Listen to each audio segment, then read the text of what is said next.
Little Quicoy was a good boy who helped his mother grind corn and pound rice in a large wooden bowl. However, one evening while playing with the cat, he accidentally knocked over a jar of coconut oil, spilling it all over the bamboo floor. The oil seeped through the cracks, and there was none left to light the family's lamp. As a result, they had to go to bed in the dark. Quicoy's mother, angry and upset, whipped him with her slipper and, in her frustration, cried out to the Ongloc, a terrifying creature from the mountains known for hunting naughty children and turning them into coconuts. Quicoy was terrified by this threat, knowing the Ongloc would transform him into a coconut and keep him on a shelf to eat later. He lay awake that night, too afraid to sleep. The next morning, Quicoy went to the spring to fetch water. There, some boys told him not to be afraid. They explained that he could protect himself from the Ongloc by performing a simple ritual. At dusk, he was to go to the coconut grove, dig holes under 2 trees, climb up and pick the highest coconut.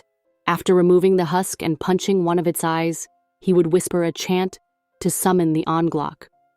Then, he would cut the coconut in half, bury one piece under each tree, and walk home without running. The Ongloc, compelled to follow the coconut's call, would search the grove for the one that summoned him. But if Quicoy crossed the line between the buried halves, the pieces would snap together and trap him. Quicoy was eager to try the ritual. He spent the day quietly, as his mother, guilt-ridden over her anger, said nothing to him. That evening, when no one was looking, he took his father's machete and slipped away to the grove by the river. Though he wasn't afraid of thieves, the bolo was necessary to chop open the coconut. In the grove, Quicoy felt uneasy, surrounded by the towering trees and the strange sounds of the wind. He quickly steeled himself and found an open space between 2 tall trees.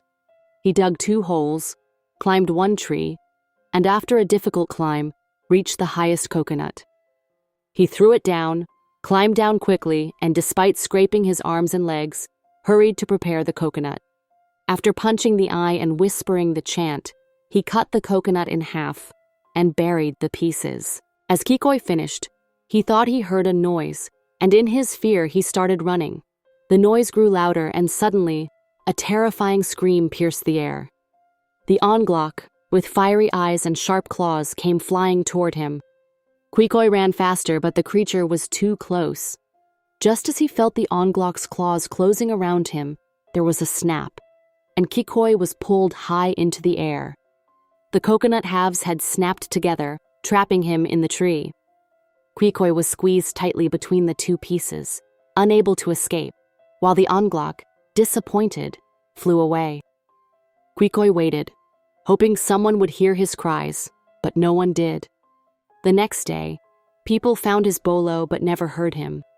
Days turned into weeks, and eventually, Quicoy was forgotten. If you pass a coconut grove at night, you might hear a faint knocking sound. The older people say it's the wind shaking the coconuts together, but the children know better. They say it's Quicoy, still knocking from within the coconut, trying to escape his 100-year prison.